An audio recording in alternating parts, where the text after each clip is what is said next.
All right, we start off with matters economy. Brace yourself for tougher economic times after the National Assembly Finance and Planning Committee, in its final report, retained the 8% increase on value-added tax on fuel to push the tax to 16%, despite the hue and cry from Kenyans. In a report seen exclusively by KTN News, the Finance Committee has, however, made some concessions in the Finance Bill 2023, reducing the contentious housing fund from the proposed 3% to 1.5% after the clause in the bill met sharp resistance. And as KTN's political affairs reporter Emmanuel Tor now tells us, the Finance Committee will on Tuesday table the report ahead of the second reading and final voting before the budget is read on Thursday.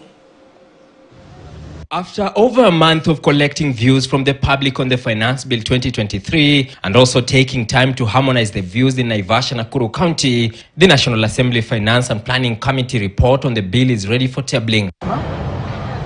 According to the report seen by KTN News, the Kimani Kuria-led committee has on a face value made several changes to blunt the pain, but the elephant in the room still remains, the 16% VAT on fuel products. These will have a ripple effect on the cost of basic commodities as fuel prices at the pump is expected to rise. According to the 500-page report with at least 1,000 annexures, proposes to push the value-added tax on fuel from the current 8% to 16% as a way to collect more revenues to avoid borrowing. The committee says the taxman had given enough grounds for the rise, but conceded to reduce the import declaration duty on fuel.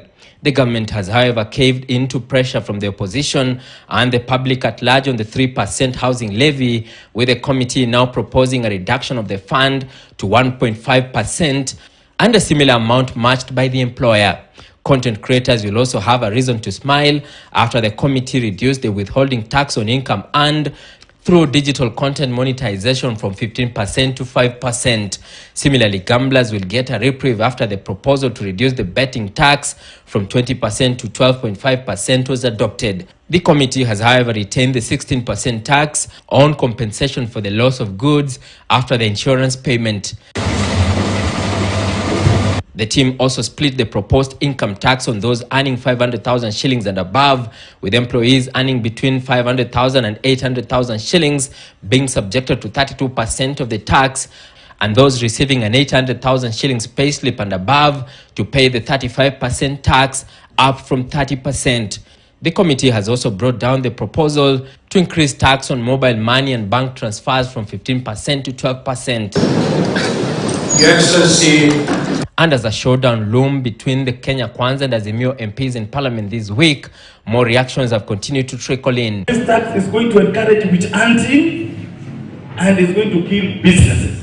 Kwa hivyo tunaambia rais, tafadhali, uko na ideas ambazo unataka kuleta ama kuokota pesa through taxes.